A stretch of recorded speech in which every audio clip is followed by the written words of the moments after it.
Welcome back, Mail-In fans, Mail-In crew. Happy Thursday. I am very, very excited for this episode today. We have a special guest on the Mail-In podcast. He is the co-host of Zero Blog 30 on the Barstool Sports Podcast Network and member of the United States Armed Forces. He is a former D1 quarterback and graduate of the United States Military Academy at West Point.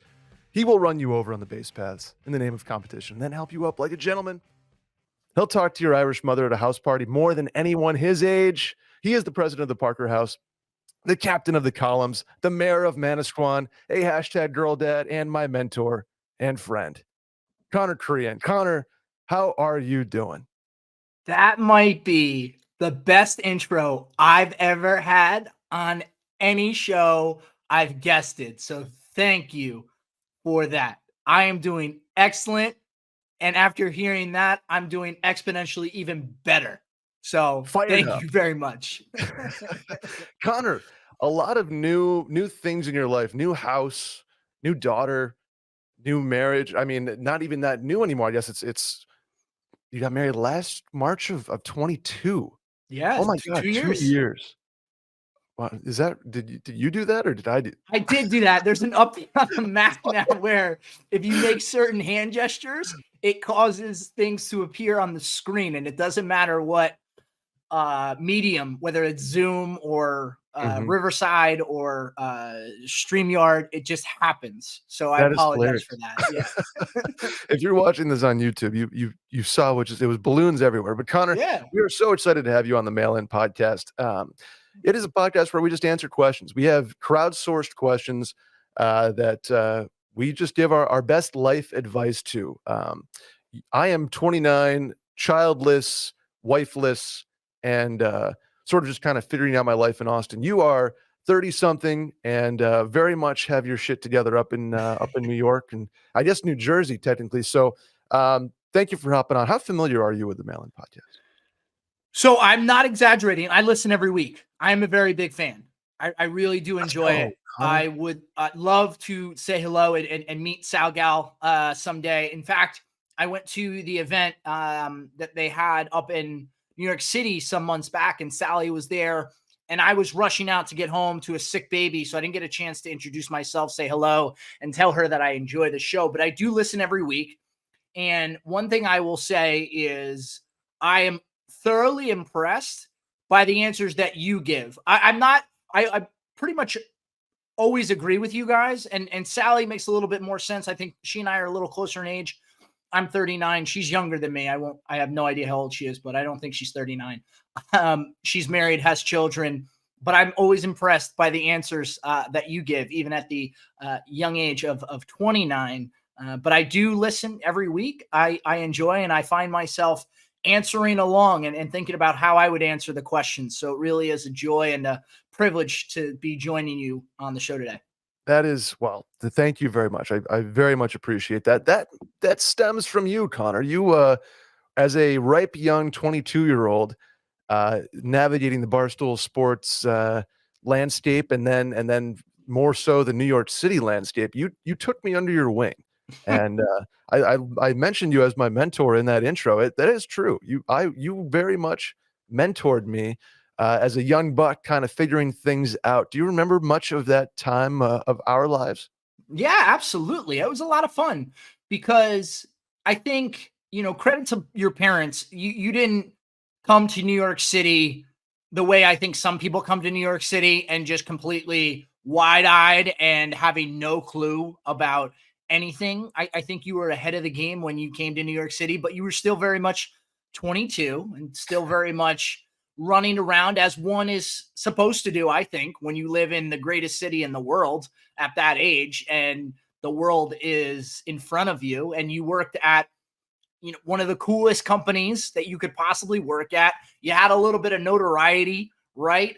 We were doing things like you mentioned, playing softball. There was just so much going on for you. And, I was at a little bit of a different stage in my life back then. I can't believe it was 7 years ago now. But it was, like I said, a lot of fun. And it was enjoyable seeing you kind of grow into New York City and evolve.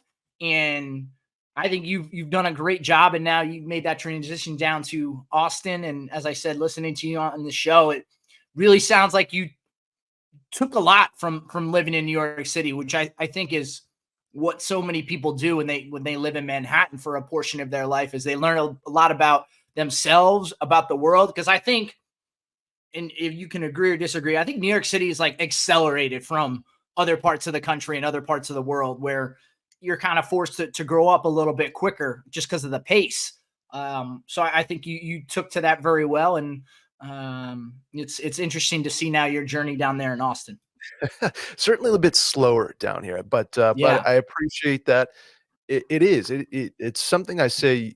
I think everybody should, if not live in New York City for a year, experience it for more than a weekend, right? Like, Yes. build some sort of 3-month New York City sabbatical into your life, just to feel that, like, cultural melting pot on steroids, the pace, the life of the city. I mean, I had my 3 years, and that's probably perfect as far as, like, my fill goes. Would have bounced out to, a Hoboken or a Brooklyn or something just a little bit more on the, not slower Hmm. side, but just less in your face. I mean, I really did enjoy the Upper East Side, but working in Midtown and Chelsea and Flatiron, and we worked a lot. Like, we were at that office a lot, and that Hmm. gets, I mean, if you're built for it, it's all your thing.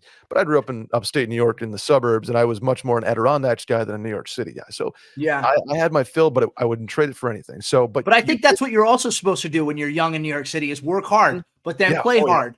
Right. Exactly. And A little too hard. I think, yeah, well, who's to say where that line is? Yeah, yeah. But I think you're right. And I just recently rewatching a show that I like on HBO, How to Make It in America. There are only 2 seasons. I don't know if you're familiar with it or if your listeners are, but I think it does a great job of showcasing one of the coolest parts about living in New York City too, is you can run with so many different walks of life, right? You can run with the finance crowd and the finance bros. You can run with the girls who work in fashion and the guys who work in marketing. And you get all this, amalgamation of different types of individuals. Whereas I think in other parts of the country, kind of everybody runs in the same lane. Whereas that melting pot that you mentioned is just so cool, because maybe on a Tuesday you're at some art exhibit that your friend is in charge of hosting, and then on Friday night you're sitting in a luxury suite at Madison Square Garden because your boy has got the tickets from RBC. So it's just all over the map, and I think that's really part of what makes it fun. Because at that age too, if you're single, you don't answer to anyone but yourself. So it's like, do I want to go out on a Wednesday night till 3 a.m.? I can. So Mhm. it's fun. The one thing I will, the New York City F minus, golf is tough, Ah, especially yes. especially as a kid, basically. If you're, Yeah. it's one thing to have a club or something, and, that maybe you grew up with, or the money to get out of it. But if you're 22, 23, 24, not making a bunch of money, golf is nearly impossible. Yeah. And Especially that's because my a lot of biggest no. times you don't have a car either. It's not Right. common to have a vehicle in New York City. So the idea of even just getting yourself to a golf course is a chore.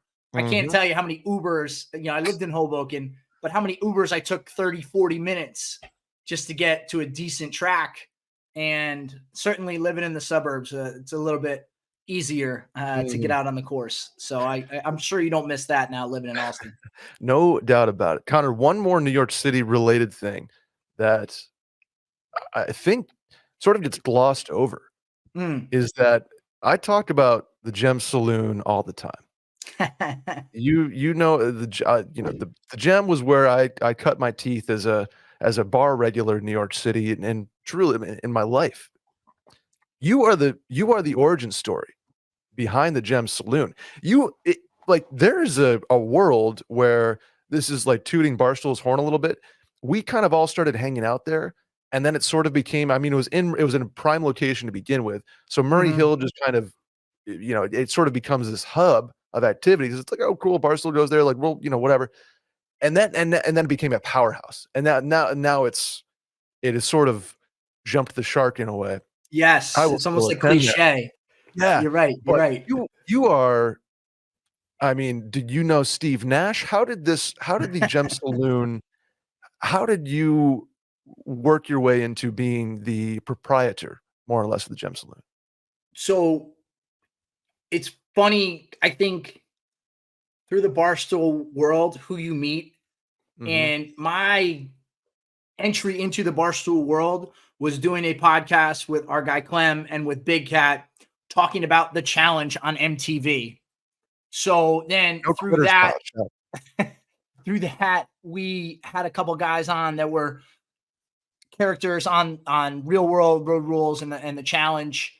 And it was just kind of funny, again, I think for as big as New York City is, it's kind of a small world. Social circles overlap. I had friends in common with these guys. Long story short, two of these guys were friends with the owner. And it just happened that we interviewed them and they said, "Hey, our friend's opening a bar this Friday night. Come." And that was the Gem Saloon. So I went, and it's a cool spot. Like, there's no denying just the way it's set up. The two bars, the upstairs, it just has a very good layout to be comfortable, I think, in New York City, because I think so many bars in New York City are just very tiny and hard to maneuver. So it was high ceilings and just the aesthetic of it. And then you mix in bartenders like our guy Sean, and it just made for a very good time. So I don't remember specifically when I said to other folks at Barstool, like, "Hey, let's go try this new spot," because I had been there the one time, but I just started to bring people there, and then it just morphed from there. And like any bar in any town, you just kind of get used to starting there and taking the night from there. But it just became a comfortable location to be on It's cer a Friday or Saturday. It certainly did. You know what? I think I wanna say you and I attended sort of a soft launch for it Well, at then, some yeah, no, no, yeah, no. So then that was the night. Yeah, so I must yeah, have brought you, yes, and yes, that's what that was. It was that first night. yep. Um, I remember there was a couple girls who were like on The Bachelor at one point Yeah, oh my upstairs. god, Yeah, yes. Wow, okay, yeah, yeah, flashback. yeah, yeah, yeah, yeah. So we go to that, and then we started going. I started going with our buddy Matt Brown, for, like, dinner on Wednesdays. We wouldn't even it wouldn't be about the bar. It was like Mhm. we'd sit down, have the Gem grilled cheese and an old fashioned or 3, and just it just sort of became this routine, and now it's sort of morphed into, like, the place to be at 2 AM if you're 24, Yeah. but Yeah. And one thing, and this is unrelated to any of these questions, but one thing, and I'm not breaking news here, but I think one of the things that is so great about living in a city is when you establish yourself as a regular somewhere, and the staff, and I'm not just talking about like one bartender, like the bouncer, the owner Mhm. who pops in and out. And I think being young in your 20s and having a regular spot where you can be comfortable and maybe get a drink or two on the house, or maybe get some preferential treatment if the line is long, it's a nice thing to have. Ugh, the the treatment there, shouts to Sean, shouts to Joe, who's the GM, and just, people it's become this sort of like, "Oh, it's finance bro-y bar." It Yeah. will forever hold a place in my heart, and forever will I stop there when I'm in New York. I was on the wall for a period of time there. Hmm. Uh, That's what I'm talking anyway about. It's anyway, cool. Yeah. people aren't here for the Gem Saloon stories. They are here for the questions, and we will hop into them. Cons, are you ready? Ready. Let's do it. Let's do it. Howdy, Brett, Cons, and Randall. I have a little marriage timeline question. So I've been dating my girlfriend for a little over 2 months, but we've known each other for about 7 months. Everything is going really well, and we both know we want to spend the rest of our lives together. Our values and goals line up, and we've been talking about marriage and having kids. We are already planning on moving in together in May. As of right now, I'm wanting to propose by the end of the summer, but I don't know what people will think. I know there's no standardized timeline for love, and every relationship progresses at its own pace, but I'm still concerned about moving too fast. We've talked about it, and both of us will be okay with going to a courthouse tomorrow and getting married, but I do want to give it a little more time and have a traditional proposal, engagement, etc. For reference, I'm 26, she's 24. Both have good jobs and both financially stable. I'm not concerned about asking her too soon since I know for a fact she would say yes. I'm also sure I want to marry her, so I don't need more time to decide on that. I know we'll get some judgmental comments from outside a relationship if we do it that fast, though. It doesn't necessarily bother me, but it still makes me think we should wait longer. What are your thoughts on moving so fast like this? With this plan, we'll be moving in together in less than 6 months of dating and getting engaged and possibly married in under a year of dating. Do y'all personally know any couples who have moved this fast, and how did it turn out for them? Thank you. Love the podcast. Quick one here, Cons. We got Randy shaking his head in the producer's chair over there.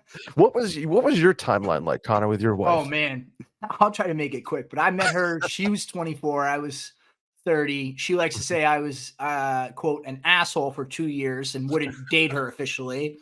But that was what I needed to do because I needed to grow up. I needed more time to be selfish. I personally was not prepared to be in a serious relationship at 30. So then at 32, then we dated for 5 years. And then at that point, she had lived with me for maybe a year or two. And then I proposed. So that's kind of my timeline. But I think everybody has their own timeline. And there's no, hey, I'm this age, I have to do this. So, throw out what other people think. Just throw that out completely. And I know when you're 24 and 26, it's a little harder of a concept because you're very concerned, like, what are my friends going to think? Listen, if you are picking up a heroin habit, yeah, maybe listen to your friend who says, no, don't do that. Okay. When it comes to relationships, no one knows that relationship better than you do. So you have to look in the mirror and be honest with yourself. And if you're comfortable doing something, then do it. Now, what I will say, based on the information they provided, number one, I'd be curious just where this is in the country, because I think that would dictate, but we'll take that out of the equation. Knowing someone and dating someone are very different dynamics, right? So maybe you've known them for 7 months because you're in the same friend circle or whatever, and you kind of hang out casually, but dating and then especially living together, that dynamic changes. So the only thing I would say is I think your timeline of waiting till end of summer is going to open your eyes, whether good or bad, to a lot of unknown that is right now, because people change, their expectations change. That was the biggest thing for me was, okay, now I have to think about someone else. I don't just agree to get drinks with Brett at the gym on a Thursday and stay out till 3 a.m. because I'm living with someone and they expect me home for whatever reason. So I just get rid of those shackles that you have to do X by X age. And I don't think that's as big of a deal as maybe just let this relationship breathe a little bit more and get outside of that honeymoon stage where, yeah, you're 2 months in, things are rosy. You could easily see yourself marrying someone. But what about when, she comes home late after being out with her girlfriends and she's hammered and is annoying? Does that bother you? So, I mean, that's where I'm at. I think right. There's the age old, like, if you know, right. That's we'll put that out there. And I firmly believe that. And it sounds like you're in that stage. That being said, there's no, sprinting here. You've been dating for 2 months and it almost feels like you're sprinting to the next, like the next point you're supposed to, like the next box to check, or the next, like the next like the finish line. Like, okay, we've been dating for 2 months. Let's sprint to the engagement, or let's sprint to moving in. Let's sprint to this, just for the almost the sake of doing it, because you're like, oh, well, this is going to be awesome. I think you certainly can. I'm not going to tell you not to. I'm not going to be a friend who's like, oh, it's too quick, because it's your timeline, it's your pace. But you're right, and get out of the honeymoon a little bit. Get, living together is a different dynamic. I think if you're going to propose, you at least need to either live together or live within close proximity to each other, maybe a walk or 5-minute kind of drive kind of thing, or just be in a relationship. Yeah, just let that relationship build and fall deeper in love. And 7 months of knowing and 2 months of dating, it's a lot of time, but it's not a lot of time to get to like the deepest depths of things, and build things that annoy you, or things you're going to have to compromise on. Like, maybe we're still 2 months in, maybe you haven't necessarily broached those things, and all of a sudden the election's coming up this year and there's like, oh, I didn't know you thought that. Oh, I didn't know you thought that. Like, hey, have those conversations and don't sprint for the sake of sprinting or knowing, right? Right. We're two puppies playing in a field right now. It's all sunshine and rainbows. Let's get married tomorrow in Vegas. That's Yes. fine. And I'm not going to judge you for it.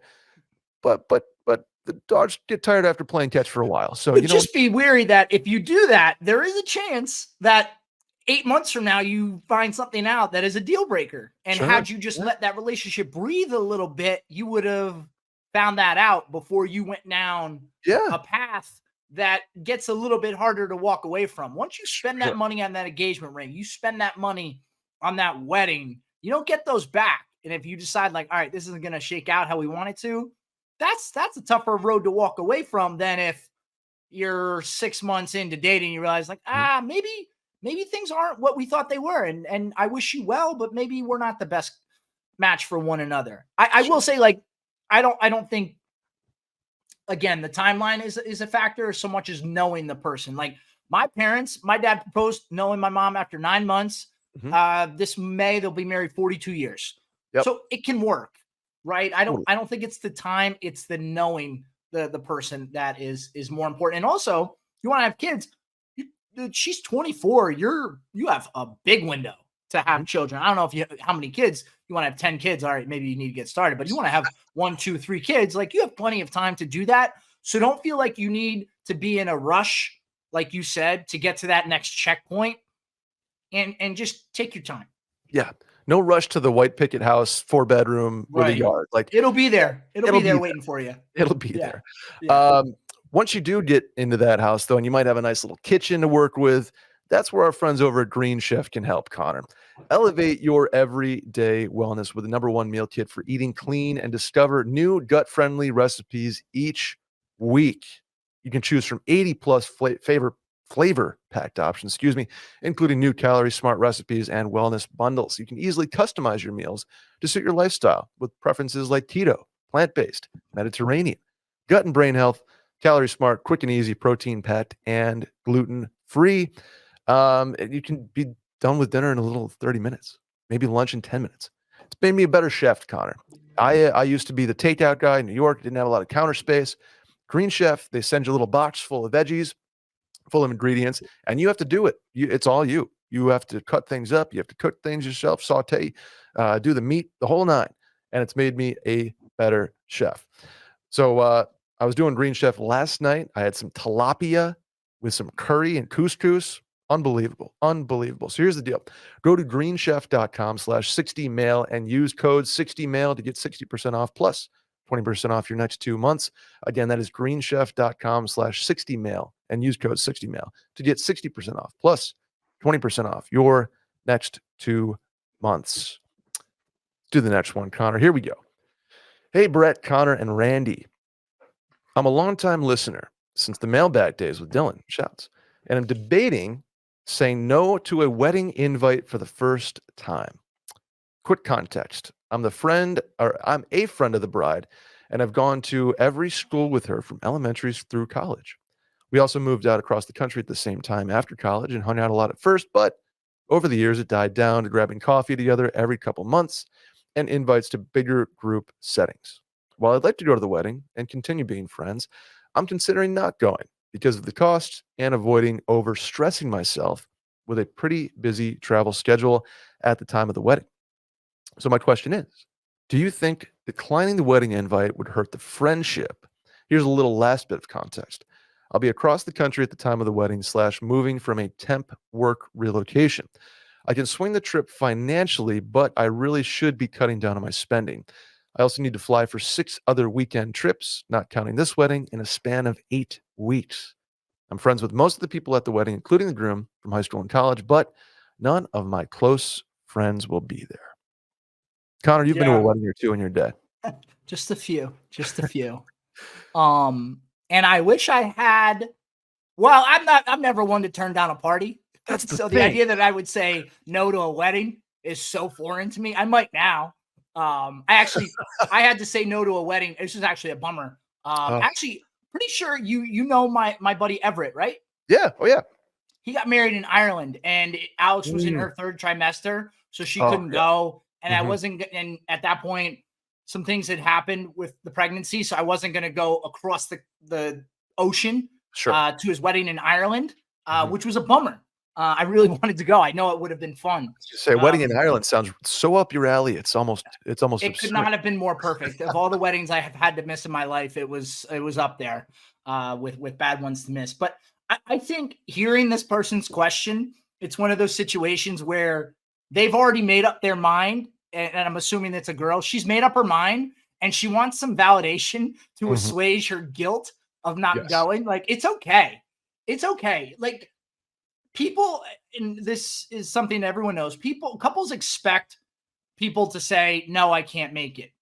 Listen, all you have to do is RSVP no. And it's more than likely that the bride's not going to reach out and say, hey, why aren't you coming? Okay. That's a no. She's not coming. Got it.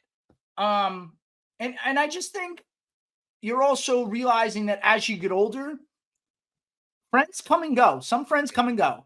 There are very few friends, I think, that stand the test of time to where you have the same friend for your entire life. Friends, my sister-in-law likes to say, friends come in seasons. And I think that's okay, right? So it sounds like this friendship's fizzling out a little bit, and maybe it'll rekindle one day. But if you're not there, it's not going to ruin this girl's wedding day. So I think it's okay. And it sounds like you have a lot else going on, especially from a financial standpoint, that you have to be at. So saying no to something that you don't really want to be at anyway, where I can't guarantee a good time. I don't know what your personality's like, but if none of your good friends are there, I've been to weddings where none of my good friends were there, and it was like, that was kind of a boring time. I probably should have just said no and done something else that weekend. Mhm. So just don't be afraid to say no. Yeah, a couple things stick out to me here. You feel the relationship fizzling and life is taking you guys in different directions. She feels that too, right? Like Mhm.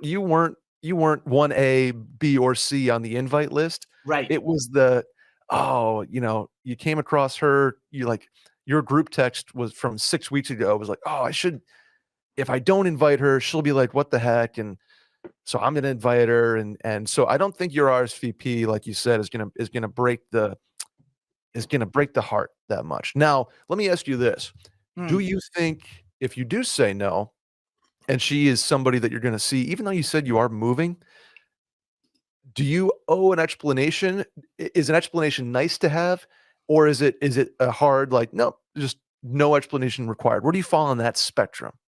I really don't think most people will ask if you RSVP no, but I also think in this case, the honesty can be the way to Can be your go. way Just say, out. Sure. yeah, just like, listen, like, I'm so sorry.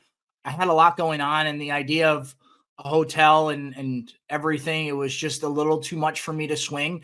And also, if they're a good friend or a decent friend even, they'll understand that. They Yeah. won't think like, "Oh, well, I'm cutting you out of my life now because Mhm. you RSVP'd no to my wedding, and I can't be friends with people who said no to my wedding." I've Yeah. had plenty of people decline my wedding that I'm still friends with. It's not a make or break. I think the only time it could be make or break is if someone's in your wedding and they decline to Mhm. come and they don't really have a good reason. Well, then that's someone you need to walk away from because they don't need to be there. Because if you actually wanted to be there, you'd figure out the way to make it work financially. Go pick up a paper route, drive Uber. You'd make a way to figure out some extra cash to get yourself there and pay for the hotel, the gift, and what have you. You just don't want to be there, and that's okay. Yeah. This is not a problem I have, but I am like very much like you, where I love a Yeah. party, and I love friendship, right? Like Mhm. if you asked me to be there, if Connor, you were like, "Can you babysit my daughter tonight?" I'd be on a flight. Yeah. I just love. I'm a people pleaser. Have hard time saying no. Hard time setting boundaries, and just am a golden retriever. Like, yep, you tell me where and when I'll You be there. even look like one. Thank you, buddy. Um, but yeah, it's. I think you're right here. If you want to do the whole, hey, no, but you want to grab a drink and let's or grab a coffee again and like I'd love to see you. Can't swing it financially, XYZ, or a no, right? Sally would be all over this and just say no. Just say no. And like that's a great idea too. Like after the fact, months from now, hey, let me treat you and so to dinner. I'm sorry I couldn't make your wedding. I'd love to take you guys out for dinner. If you actually care that much about missing it. It sounds to me though that she doesn't really care to miss it and she just wants to not feel bad. Don't feel bad. It's not the end of the world. It won't hurt the friendship. It'll keep the friendship in its sort of steady state of linear decline. And then you guys will move away and exchange an Instagram story reply every couple months. That'll be it. That's the other thing. I'll tell you what, not to get off topic. With social media now, you can kind of keep up with people so much easier where there's less effort that needs to be put forth to maintain a friendship, because that's what it comes down to as you get older. And when I talk about seasons, friendships as you get older and people have families and they live not in the same city anymore requires effort. And oftentimes both people in that friendship aren't the effort person. There's usually only one effort person. So if that person doesn't make that effort to make plans, that's how relationships and friendships fizzle out. And that's okay too. Exactly. Let's go to the next one, Connor. Hey, Brett and Connor. I'm in an age gap situationship. I'm 33 and have been dating a 56-year-old for the past 6 months. Although we had a large age gap, we get along so well and have a lot in common. The only issue is he claims to love me, but he refuses to tell his kids about us. He has 2 boys, age 20 and 25, and thinks they will not be accepting. Should I continue to date him and come to terms that it's not going anywhere, or hope one day things will change? Should I break up entirely? Let me know. I'm sorry, did she say they love each other? He claims to love me. Oh, okay. I'm guessing that means she's also all in. She's like kind of hesitating, but she's like, yeah, I love him too, but won't tell the boys about us. Yeah. I mean, first thing, the age gap, I think at this stage where you're 30s and 50s, I think that matters less. I mean, I had an aunt, I think she was 30 years different from my uncle. Wow. Crazy. So I think the age gap matters less as you're fully functioning adults. Yeah. I'd be more worried if this girl was 22 and he was he was 50. But I was thinking about this one. It sounds to me like there's a possibility, and this is outside the lines a little bit. He just doesn't want to deal with his ex-wife, that he has a new girlfriend. Possibly. Maybe just because guys think like that. They're like, if I introduce you to my kids, then I got to tell my ex-wife. And then that's a whole thing. And then I got to deal with her. No, I'm joking. Listen, I think if this relationship is legitimate, you're well within your right not to give him an ultimatum, but to say, hey, listen, I care about you and I want this relationship to progress. And part of that is me knowing your kids. And we're not talking about boys who are 8 and 10 years old. 20 and 25, you can wrap your head around dad has a girlfriend, it's not a slap in the face to mom. They're divorced, or, God forbid, maybe his previous wife has passed on. I don't know the situation there, but 20 and 25, you can rationalize that dad is moving on with his life. So that's what gives me pause that he refuses to introduce. Maybe he's just hesitant to go down the line of a serious relationship, and he likes the idea of just having someone to hang out with, spend time with, and do fun things with without the seriousness of a relationship. Because who's to say what this guy's marriage was like? And maybe that was hellish for him, and he does not want to just run right back into another serious relationship. So just have an adult conversation. Because like I said, you're both adults. Just say, like, I'd love to, plan a lunch where I can meet your sons. Is that cool? And I think if you present it like that, you'll get the truth out of him. Like, why does he not really want you to meet his sons? Because I don't think they'll approve at 20 and 25 is complete BS. Yeah. And speaking from experience, when my parents split when I was 20, they were like still super amicable, just more of a separation than anything. Yeah. I was rooting for them. If they were like, hey, I'm dating somebody, or I have a girlfriend or boyfriend, I was like, cool. I'm not gonna like call them dad, but I'm happy to do a lunch with them or meet them. Like, I trusted their judgment in bringing somebody around that was going to be, cool to me and my sister, cool to the uh, friendship that my parents still had. And if they brought somebody who was cool with all of that and wanted to meet me and my sister, yeah, absolutely, no problem. I'm not Yeah. gonna. They're not gonna be a step parent in like the have to raise me from 8 years old because I was Mhm. 22, 23. But I understood, and I was actively rooting for their happiness. And if that was gonna make them, feel young or happy, I was all for it. So I think maybe mention something like that to him, like, hey, they're probably rooting for you to be happy, to have Right.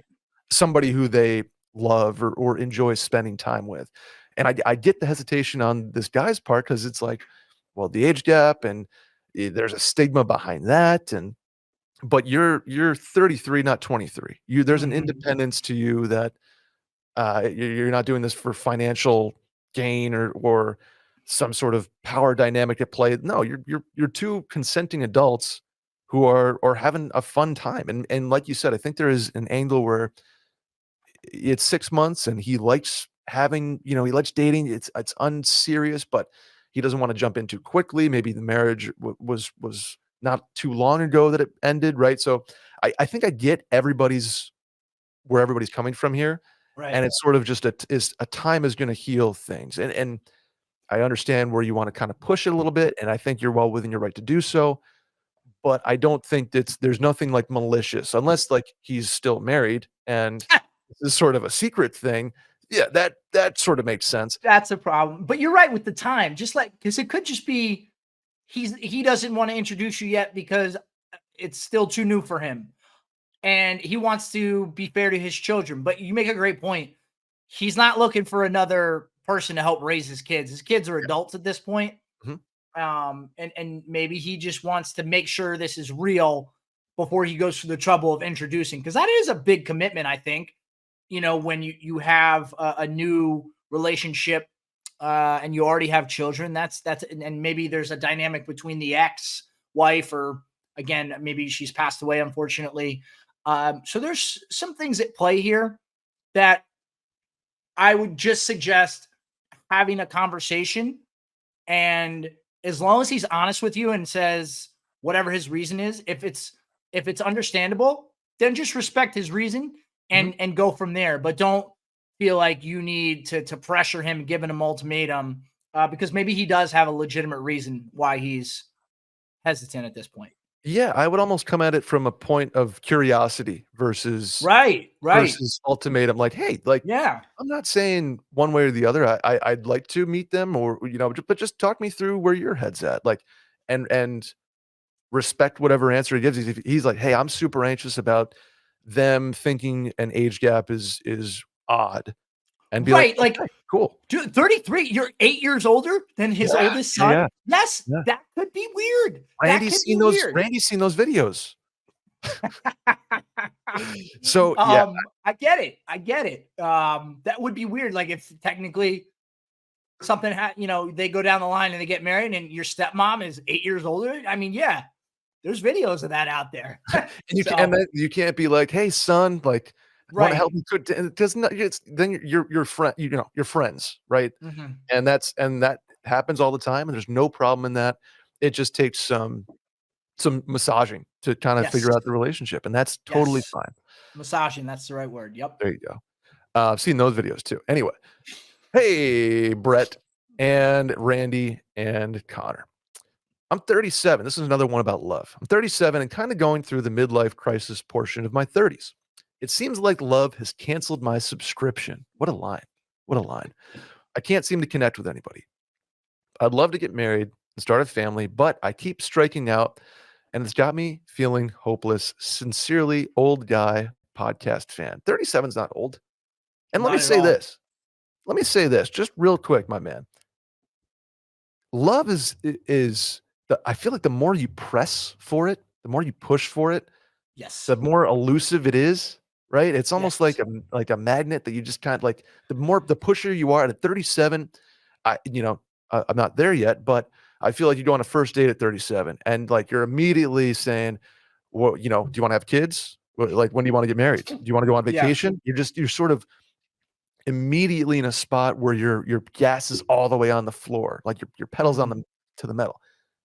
And that could be part of the problem here. Am I wrong? Yeah.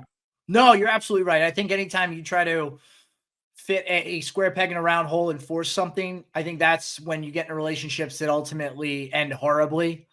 I think just like you shouldn't, I was saying before, like don't get shackled by ages. The same thing here. Like just because you're 37, listen, everybody has a different timeline for love, for marriage. I had friends that were married at 22, at 23, and started, and they had all their kids before they even turned 30. That wasn't my timeline. There's no right or wrong way. It's just your way and everyone else's way. So don't worry about your age. I can appreciate that you want to be in a relationship. Got it. You want a companion. That's understandable. I think that's very lovely. But I would also ask this gentleman, well, okay, what are you doing to get there, right? Are you just sitting home on every Friday and Saturday night, having a bottle of wine to yourself and watching Netflix? Or are you out there? And I'm not saying you need to be out there, On the looking around prowl, right? bars, on the Yeah. prowls at bars. Yeah. Because that not necessarily what you should be doing at 37. But because also too, at 37, let's face it, a majority of women are in relationships and have their own families at that point. So you got to, maybe you'll find a 37-year-old who's already maybe divorced and is single, or maybe 37 and she's still single for whatever reason. It's just less likely. So you got to go one way or the other, older or younger. But what I would suggest is, what are your interests? Okay. Do you like reading books? Do you like riding bikes? Do you like hiking? Go find clubs in your town that you can go do events with like-minded people. And I bet you'd be surprised who you run into doing those events. And you got to just, I think, put in a little bit more of an effort at 37. Because I think other than put in that effort and doing activities and looking for people, you have like dating apps, which to me, it works for some people. To me, it feels forced. It feels like I'm looking for a relationship. That's what dating apps feel like to me. Or you're waiting for your friends to set you up with somebody they maybe know. So you're either letting life happen to you, or you're trying to make life happen for yourself at this point for this gentleman. And the other thing that you run into, I feel like at 37, is say you meet somebody who is 32, 33. She sort of has a clock ticking in her head too. So she might not be down to do the whole courtship thing. And like, she's like, hey, I want to, that could be a thing where, you say you strike out. Women that age, I'm generalizing here, they're more likely to not be like, let's date for a year and figure things out. They know pretty early on. So they know themselves better too, right? They know what they Exactly. like. They're more established in their own life, maybe in their career. They have less to figure out, so they can be a little quicker on the draw when it comes to a relationship. And so maybe that is part of the striking out so whereas you would date somebody at 24 for 9 months or a year that ends sort of messily or whatever. Yeah. Now that timeline's compressed because of the age and because of people know what they want. And I think you're absolutely right. Get places that you are the most comfortable with the activity. Like, don't try to be somebody you're not at this age, because it's not going to work. And find it organically that way. Yeah. I tend to agree with you on the dating apps, especially kind of at 37. It just sort of puts off like, why are you on the dating apps at 37 vibe? And I get that you can totally match up ages there. You're not going out looking for somebody who's 23 at that age, but get where like-minded individuals are and start there. So clubs, softball, whatever it might be. If the gym, meeting people at the gym is sort of a slippery, like, I don't want to It's a go weird there. environment. Yeah, it's an interesting environment. I'll put it that way. But that's, just keep yourself out there and know that it's not you. People that age are sort of, they know what they want, and decisions are made quicker and with more confidence. And there's less likely going to be somebody who's going to figure it out for a year and just, if it doesn't work, it doesn't work. No, people know what they want in 2.5 months. So I just think at 37, you just have to put a little bit more effort than maybe you did 10 years prior. And to meet maybe someone.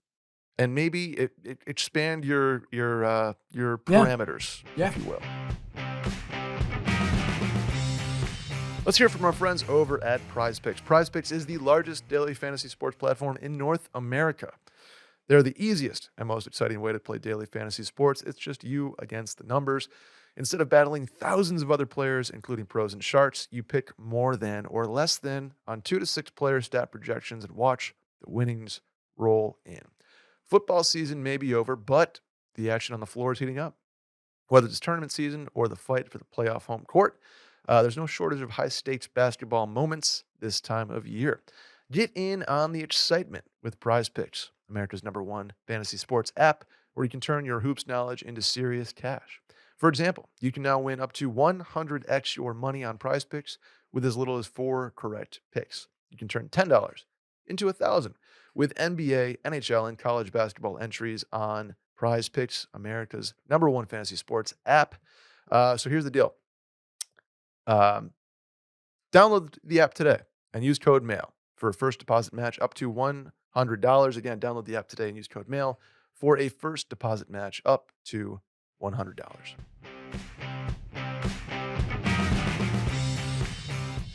All right, Connor, next one. Here we go. Hey, Mail-In Gang. I have a question about a major life decision. Internet therapists to your rescue. I'm currently a doctor finishing my dermatology residency in the largest city in the South. I guess that would be Houston? Oh, I thought Atlanta. That would 'Cause be my other if South, I depends on where you pick Texas. I don't think Texas and South. I don't put those two together. Okay. I feel like Texas is its own thing. That's just me. Shouts to the Maybe Republic. maybe Charleston, maybe. I would say, I guess Atlanta. If you're But a I think big it's city in the Atlanta. South, I think of Yeah. like I'll say It's gotta be Atlanta. Atlanta. Yeah. Okay. I recently got the opportunity to prolong my training here for one more year in order to get the qualification I need to do a niche form of surgery. The opportunity is mine if I want it, and it is solely up to me if I want to take it or not. The big issue here, I hate living here, and I've been super homesick for my hometown of Austin.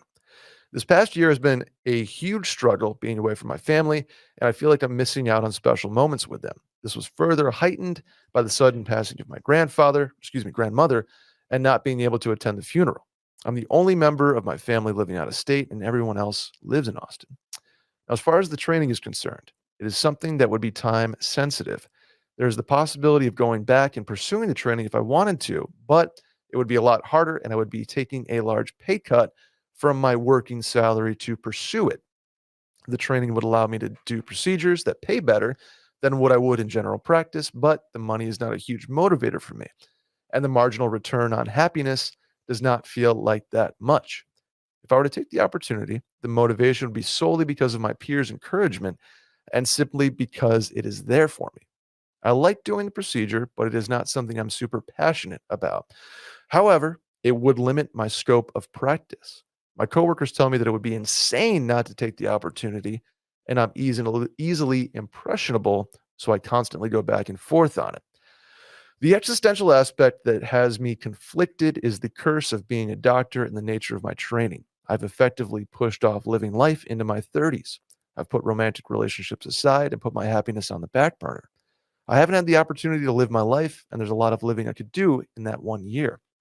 Not to mention that it means moving back home 1 year earlier. When you're this deep in the weeds, it's hard to peek out and gain perspective on what's going on around you, especially in medicine when it feels easier to say, well, it's only 1 more year because you've lived your life in a state of masochism for years. Should I take the opportunity, guys, or should I start my life?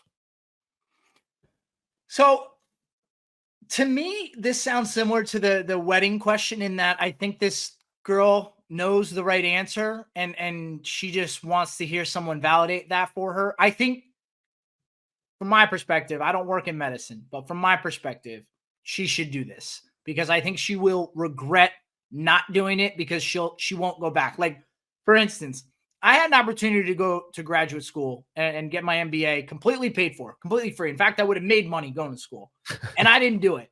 And an MBA, what does that really get you? Business school, you obviously learn a lot. Obviously, you can demand a little bit more in a salary.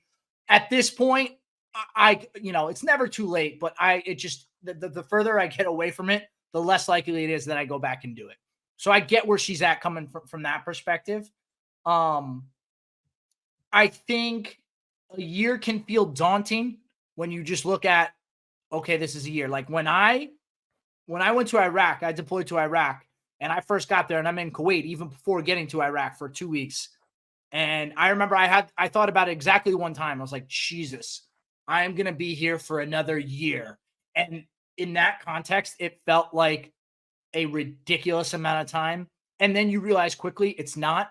Mm-hmm. In the grand scheme of your life, a year is not a long time. It flies by. So I don't think it'll be as arduous as she's trying to make it out to seem. I get you don't love where you live, but listen, I've been there too, where you don't like where you live and all you're thinking about, you think like you're just missing. And again, going back, talking about social media, you see what you're missing more nowadays. So the idea of prolonging that a year is a tough decision, but who's to say you have to be the one that always goes home? I get you love Austin where you're from. And I get it. Austin's a great city. Why can't people come visit you and make that year a little bit easier on you?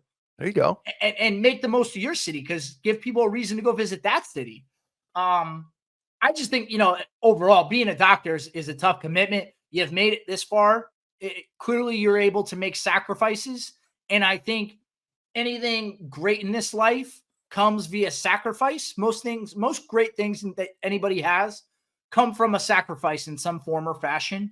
So if you want to have this specialty and it'll help your medical career, because the other thing too is maybe 10 years from now, it's going to really come in handy if you have that specialty, whatever it is, you don't know that right now, but 10 years from now, and it comes into play and you're like, wow, I'm happy I went and I stayed that extra year. It wasn't that big of a deal. And now I can do XYZ in dermatology because I did it and made that sacrifice. And the last thing I'll say, and it seems like we've had this topic around a few questions, the age thing. Your 30s aren't a death sentence. I don't know. I think a lot of people have realized this, but your 30s aren't what your 30s were, when our parents were growing up. Like your 30s can still be, and in some ways, a lot better than your 20s. Like you have money, you're established, you know who you are more. Your 30s are awesome. Like I think one of the best vacations I've ever been on in recent memory, I went with my wife and a group of friends to Napa, and we were able to do it properly because we could afford to do it properly. Where if I did that when I was 25, it would have sucked. So your 30s aren't a death sentence. And I think just take a step back and try to understand that this is a smart move professionally for you. And if I were her, I would do it. Yeah, you're sort of. I get the homesick side of this, but in 10 years, you look back and be like, man, I wonder, if I had this qualification, because correct me if I'm wrong, you can get this dermatology sort of this niche qualification and still go back and do something more general if you want. It's not like you lose what you already did, so you're just adding another tool to your toolbox that will, eventually pay more. They said that's not necessarily a huge motivator, the money, but the more niche you get in surgery, the more valuable that's going to become over time because you're performing a niche test. So maybe marginally more valuable now, but it's going to kind of go like get more exponentially, exponentially. So I think, I if it's just because you're like I miss my family and I want to start living my life, I get that. But I'm kind of with you on this. I think a year is not a huge amount of time. Maybe you sort of refocus, knowing that this is your last year, and enjoy it. And now I can go, enjoy Atlanta a little bit.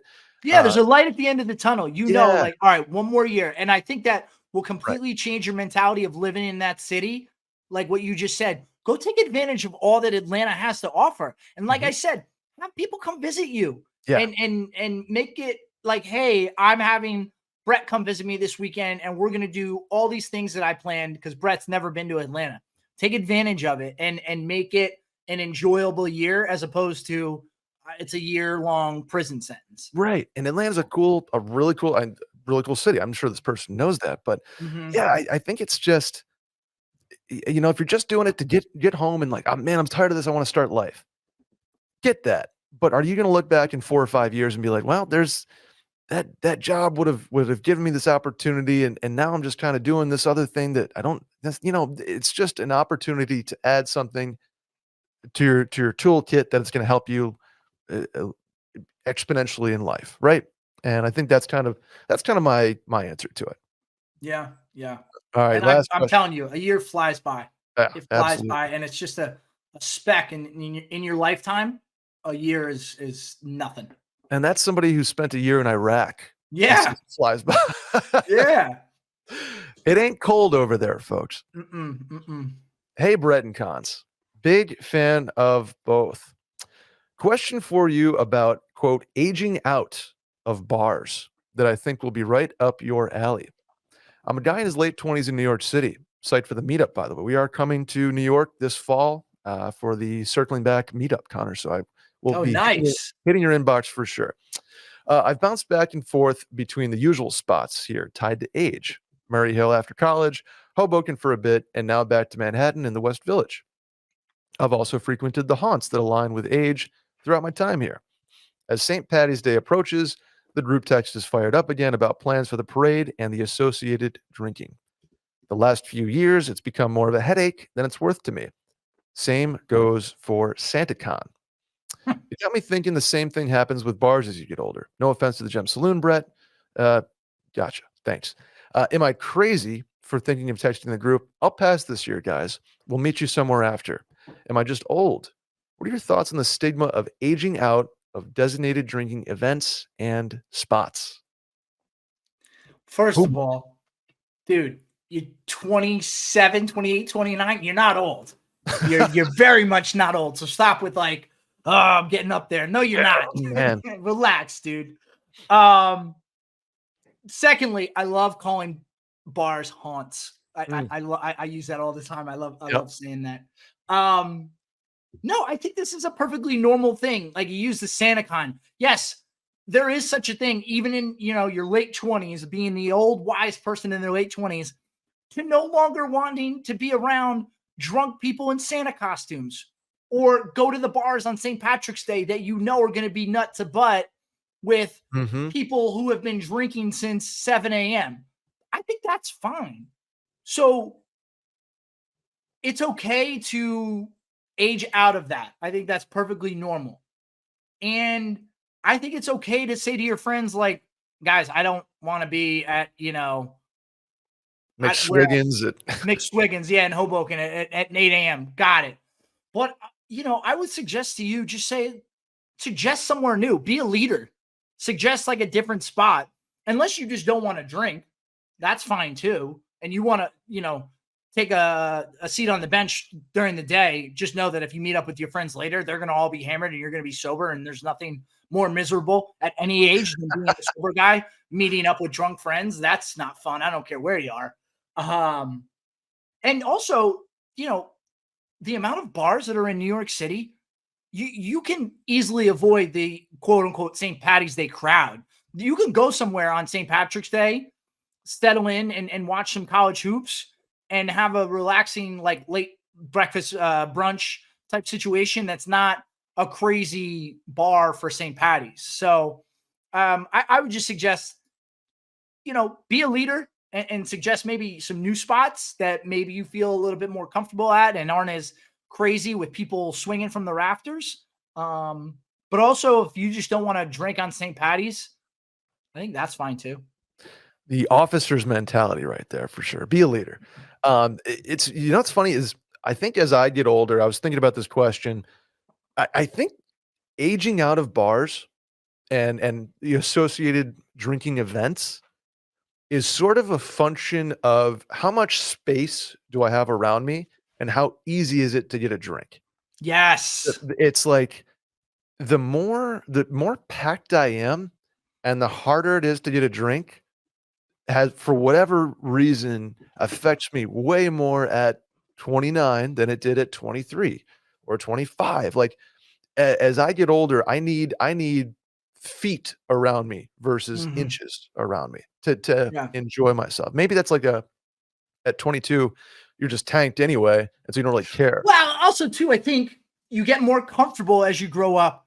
You realize if there's only like 6 of us in a bar, who cares? Like Yeah, if I'm with people that I enjoy, I don't care if the bar is packed. I could still have a nice time. Whereas when you're 24, if you walk into a bar and it's empty, you're like, oh, this place is boring. Let's get out of here. Let's go find right. somewhere else. Yeah, and there's like, So especially if you're like, married or have a long-term girlfriend. Like my best bar nights, I think, have been like 6 of us kind of sitting around a corner at a bar, corner booth.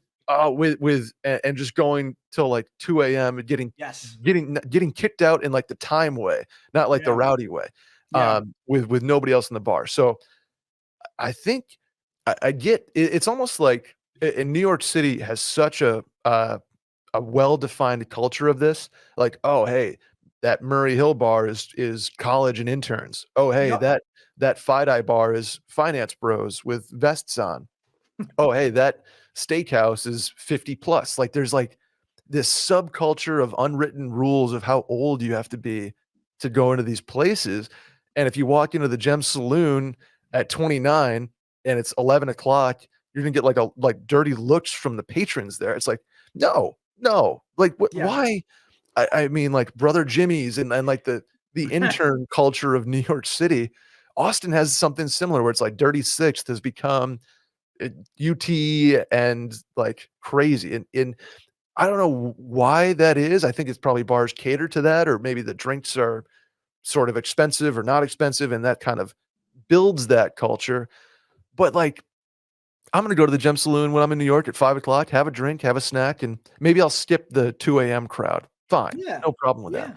But like, And I think it's fun yeah, finding those new bars, right? yeah, You're like, all right, I'll use Hoboken as the example because I just moved from Hoboken. Like, I didn't go to McSwiggin's as much as I got older, and maybe we'll go get a glass of wine at a more low key spot. Maybe I'll go sit at the bar at Dino and Harry's and have a glass of wine mhm, and some steak tartare instead yeah, of slamming beers with a crowd at McSwiggin's. I think it's fun finding those new spots. And like I said, there's no shortage of bars in New York City. And you don't even have, it's not like you have to travel that far. Even if you live in Murray Hill, okay, to get out of Murray Hill, I don't know, walk 10 blocks. You're out of Murray Hill. yeah, And you're in a new exactly. neighborhood with all new bars and a whole different demographic. It's not like you're confined to this one location. And if you don't want to go to any of those bars, you're screwed because there's no other bars to go to.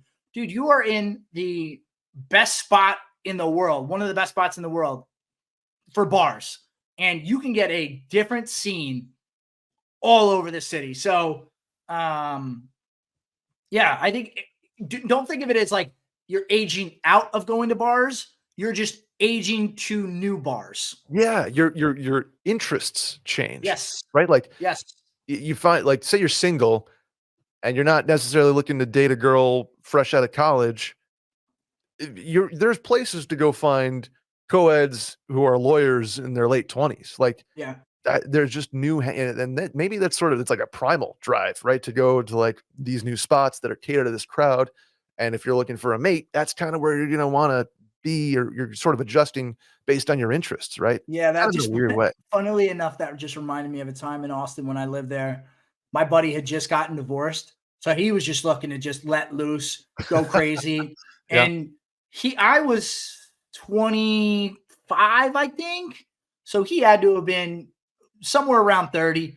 He's like, screw it, let's go to Abel's on campus. He was just looking for a Oh co-ed. boy. And listen, we had a great time. You found a Yeah. co-ed. But you just, like we're saying, what you're going to experience when you walk into a particular establishment, and just maybe you just need to find some new establishments. And I think that's a Yeah. fun time.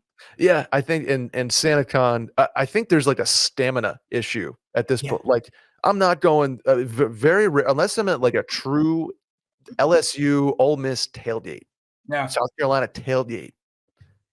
I'm not going 9 to 9 many times anymore, or Right.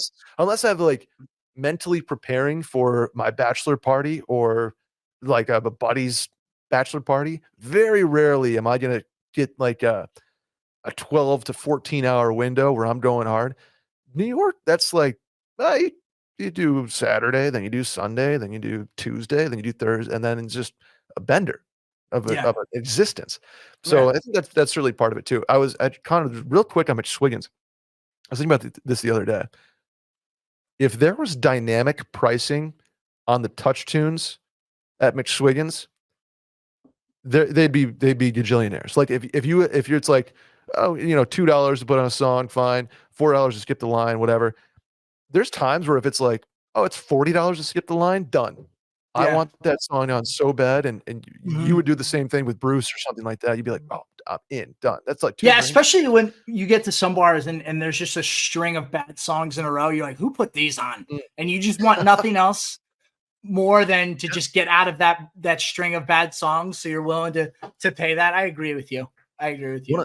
One of the men I trust more with the touch tunes lineup than anybody in history is right here in front of me, Captain Cons. Village Tavern saw some set lists from your boy and from you that were quite professional in nature. Mhm. Connor, that's gonna do it for us Speaking today. of, sorry, I haven't set foot in Village Tavern probably since I was with you. That So you talk about yeah, aging away from places. It just happens. it It just happens. happens. Oh, man, that's gonna do it for us today, Connor. Anything else before we bounce out of here? This was a lot of fun. Yeah, I'd love to come back and at another time and maybe join up with Sally and see how we bounce our answers off of a female voice. Could be a lot of fun, but this was great. Hopefully our answers or my answers were sufficient for the folks listening. And if you have a problem, I guess just reach out to me and tell there you me. go. Yeah, buddy, I But think you did a fantastic job. That was very fun. Really appreciate you hopping on. If you're new here, please subscribe, rate 5 stars, review, and tell a friend about the show. Hit the hotline number to leave a voicemail, 888-362-MAIL. That is 888-362-6245, or you can write in at the link to the Twitter bio at Mail In Podcast or in the description of this episode. Connor, where can the people find you? yeah, everywhere I'm at Captain Cons. And you can follow our show at ZeroBlog30, spelled with a 30. If you're interested in military and veteran topics, myself and my 2 co-hosts, also 2 veterans, Marines, we talk about everything from politics to military to veterans issues. So come check us out there. Anywhere you can listen to podcasts, we are there at ZeroBlog30. My man. Tell Chaps and Kate I said hello. It's a fantastic show. Been listening for years now. I mean, like almost a decade, I feel like. Yeah, no, it's been going. I mean, September 7? 2016. September 2016 was our first episode. Yeah. So Oh it's my been a God. minute. It's been a minute. Been in this game for a long time. Connor, that was a Mhm. blast. Thank you for coming on. We'll talk soon. We'll see you in New York. Would love to get up there and Yeah, please let me listen. Here's another piece of unsolicited advice. As you get older and you have a wife and a child, the sooner you can put something on a calendar and block it, the more likely it is that I can attend, because I can then say, hey, it's on the shared calendar. I put it up there. So if you're coming, just tell me the date. I'll block it off and then I can be there. Versus Go you ahead. tell me that week and it's less likely that I'll be able to pop over for a few Yes. brews. Do you just subscribe to the abacus of marriage where it's like, okay, for my 2 days that I get in New York City, my wife gets 2 days in Cabo? Like, is there like there's like a sort of Just a naturally point? for us. It Yeah. kind of just naturally happens that way. Because the last thing you want to start doing is going tit for tat. Because Yeah. then I think that's a recipe for disaster a little bit. Because it can get a little uneven at times.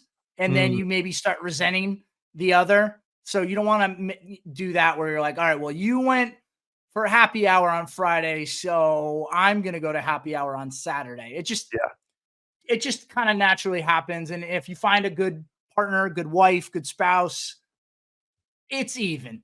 there you go. But even still, and I'd be interested to hear what Sally and Will say. Sometimes it's uneven, Yeah. and that's okay too. There will be times when it's uneven.